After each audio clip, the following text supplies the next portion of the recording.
Describe what you have in front of you, please. I have a specialty called Gravlax, which is slices of coldly treated salmon.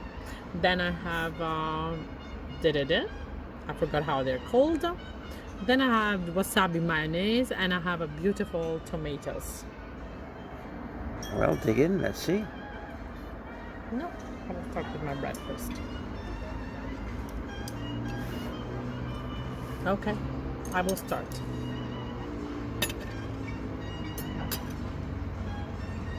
I forgot the name of this Salmon? No, this green stuff. Oh, that's the, oh god, I've got it on the tip of my tongue. Me too.